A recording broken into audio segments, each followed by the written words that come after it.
When I talk about these things, I always like to talk about the difference between our organization and the national average. Number one, let's talk about the national average. National average is 3 to 5 years, and it's $20,000. We have developed this program. We've not always been.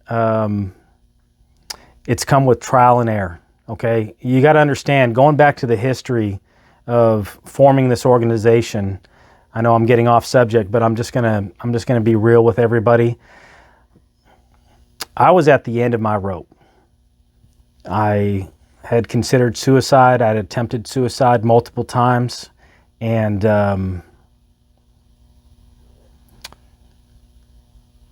someone stepped in and gave me Lacey. Lacey is my service dog that's now retired, but we have repurposed her in a manner that is training other dogs because she's super smart. My stress level was too high. I could see that her health was deteriorating, and we have policies and procedures in place to protect the dogs, because every single donor, I don't care if it's $5 on up, we have a fiduciary responsibility to the dog.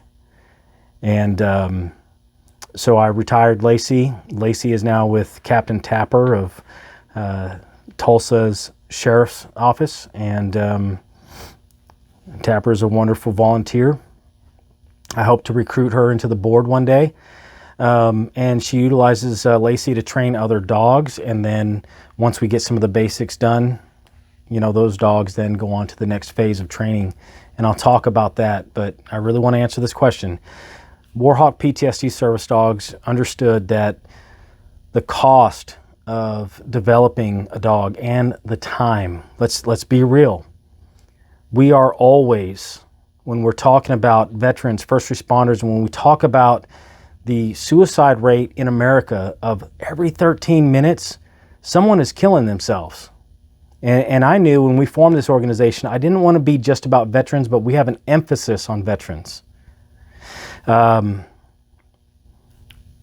clock is working against us. And so we wanted to work fast. How could we work fast? If we just focused on PTSD and the task of disrupting that person's mental focus of wherever they're going when they're having a bad time, and get that dog to interrupt that, to directly intervene with touch or blocking, we thought, man, we could really make a difference in this world. And I know that we have. So the national average, 3 to 5 years, and $20,000, we cut that in half. So we're at 12 to 18 months. It's not a perfect system. It never will be, because dogs are just like people. And that's funny, because my daughter, Isabel, she always said when she was campaigning with us, it's all about dogs and people. We're helping dogs and people, and that's what we do. So the process, though, takes no less than 100 hours. That's not to say that it won't be more than 100 hours, you know.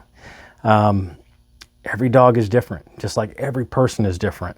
And we never wanted to exclude any type of dog, but they got to be a medium-sized dog or bigger to give that person confidence. And we're looking for the kind of dog that has an instinctual ability to block and circle for the handler. And that's important, because in public situations, people need that. People need that space when they're dealing with PTSD. Let's talk about that. Every single board member has a full-time job. I have a full-time job, and every single board member donates 100% of their time to the charity. The only thing that we pay for is operational cost. What does it cost to travel? What does it cost to feed the dog? What does it cost to get the dog a veterinarian check? And what does it cost to train the dog? So we pay for training, and that's about it, you know. And I think this is a common misconception.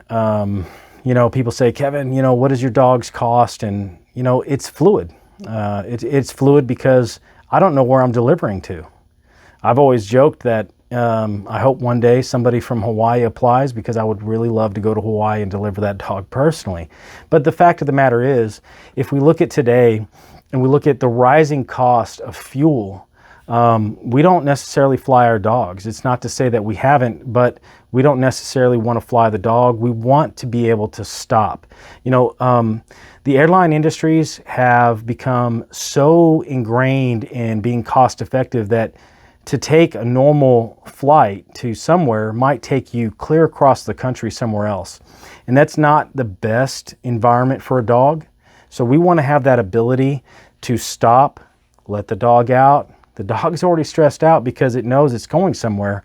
So we want to be able to control the environment in which the dog is being delivered. And so we've always delivered our dogs personally. And that's why we don't necessarily know, what is the extent of that cost going to be for us. But in our first year, we strictly were an Australian Shepherd only organization. And that was because they were herders. Aussies, which are an all-American breed, but get that misconception of being from the land down under. Aussies are an all-American breed, and they're meant for herding cattle.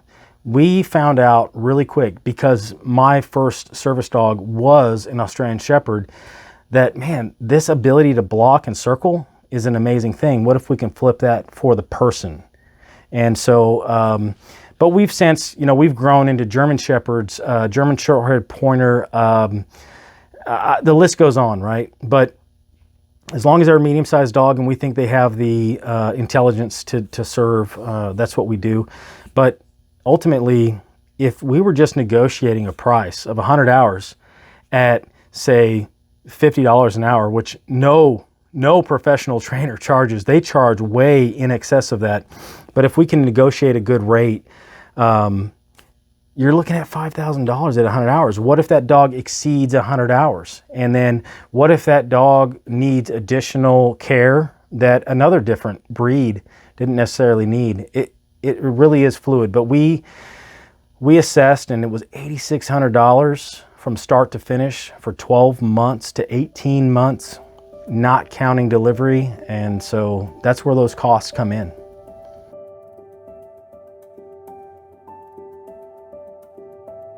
This is a great time. We're huge on Facebook, and right now Facebook has this thing where it's Giving Tuesday, and they match dollar for dollar anything that you raise. And so we're a registered 501c3 charity, and that's a huge advantage. But we also have something else going on where we have a very special donor that doesn't want recognition of any kind, and won't even allow us to share with the world who is helping us, that has also decided to match up to $50,000. And last I checked, we raised about $10,000. So we know we're going to have an additional $10,000 on top of that. And that's till the end of the year. I don't know how long Facebook is doing it. So right now there's this window of opportunity where for every dollar, we're getting three. We're getting three. And, I remember when we first started, everyday people, the hard workers, understanding that veterans and first responders and maybe somebody out there struggling in life really needs this lift up, because somebody helped me, lifted me up when they didn't have to. These were people that $5 could have changed their day, and when you get that kind of a donation, every donation matters. We always had a saying, big and small, we'll take it all. If you notice, I'm talking in past tense a lot because I got an important announcement to make, but we'll get to that at the end. Big and small, we'll take it all. And I value every single donation. And I know that the board values that too, because they see what we got coming in and what we got going out. And I've always told people that if we make $1 million, we'll spend $1,000,001. We will always be that kind of organization. And I specifically designed this organization because I could not stand the types of organizations out there. If you read the IRS code, it says that you only have to spend 20 cents on every dollar for your mission. That's it. People are afraid. now more than ever that there's Ponzi schemes out there. There's people just fleecing the communities for help when they're not really helping people. I've built a reputation of honor, courage, and commitment. That's the Marine Corps code. That's the Marine Corps ethos, and I won't let anybody threaten that. But 100% of every single dollar coming in goes straight to the mission that we have at hand. And I'm very proud of that. And it's made possible because of people that will make the sacrifice. Some people care deeply about our organization. Other people, they like us. They just want the tax write-off because we're a 501c3. And I'm okay with that because at the end of the day, it means we're helping people. And so to all of the Warhawk Nation, and we refer to this as a hashtag Warhawk Nation, and I call it a coast-to-coast community that has made that dog possible to that person, I say thank you. I thank you, and I mean it from my heart.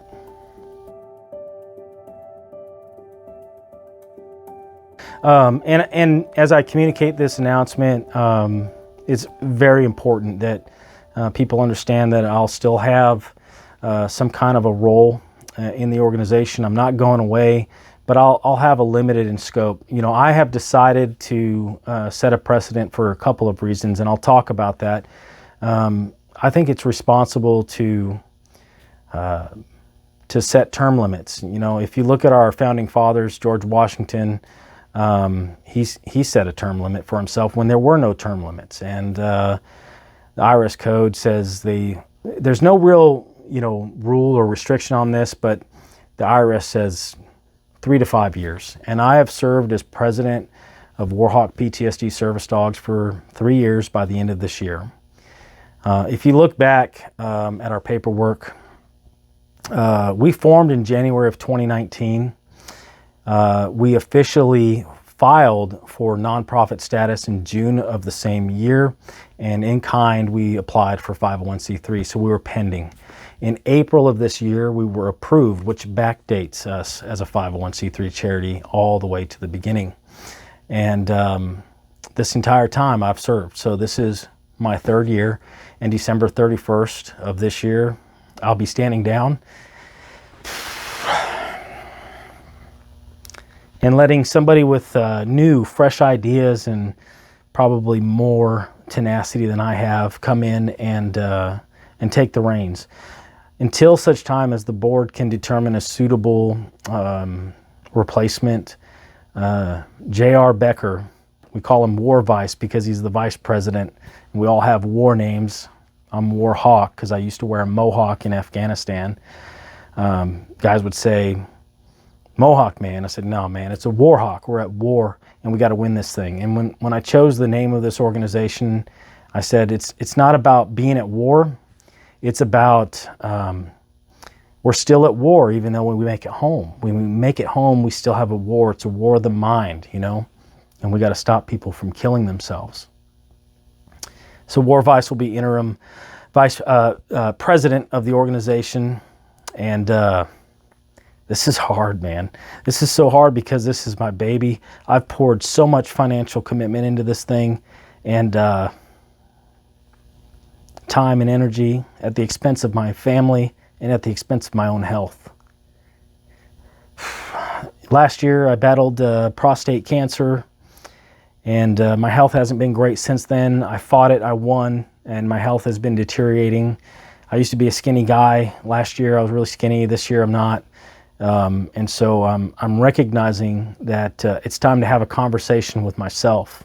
A very close personal friend told me about how they had that same conversation with themselves and realized they need to make things right. And so I need to make things right, not just for myself, but for my own family. I've got a kid that I've got to get down the aisle one day. And if I continue in the same pace that I'm continuing today, I can't honestly say that I'll make it to that. So it's a very tough decision, but I know that I'm delivering this in very capable hands to a wonderful board. And my closing statement will be that I know that I've been the face of this organization. I've been the guy that you see. The board members take a back seat. They're not social media people. They don't open up about their lives. You know, JR, he's a Vietnam Air Force veteran that I respect. Summer, she's battled cancer, and I respect her very much. You know, Christine, my wife Kim, come on, man. If all my wife did was put up with me, doesn't she, deserve credit? So this is tough. This is tough. This is something I've poured my heart and life into, and it's come with amazing challenges. It's come with a lot of negative publicity. I remember a time when people that all they cared about was rescue animals, and we do rescue animals, but we use those dogs. But sometimes we would just use purebreds, and I took a lot of heat from that specific community. I've taken a lot of heat from other communities. We have always been an organization that will cut the red tape and help people when we can. And I don't know what the board's going to decide to do going forward, but I hope that they keep those same ethos, that same courage, that same commitment.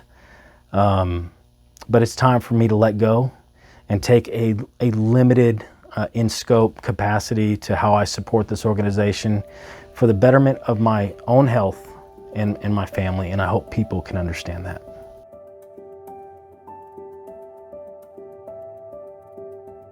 Not going away. I'll always be the founder, and I'll always have an opportunity to meet people at events. I would encourage people to reach out, invite me out to speak at some of their events. I'd really love to continue raising awareness about veterans and what this organization does. I'm not going anywhere, but obviously I'm going to have a very limited in scope capacity.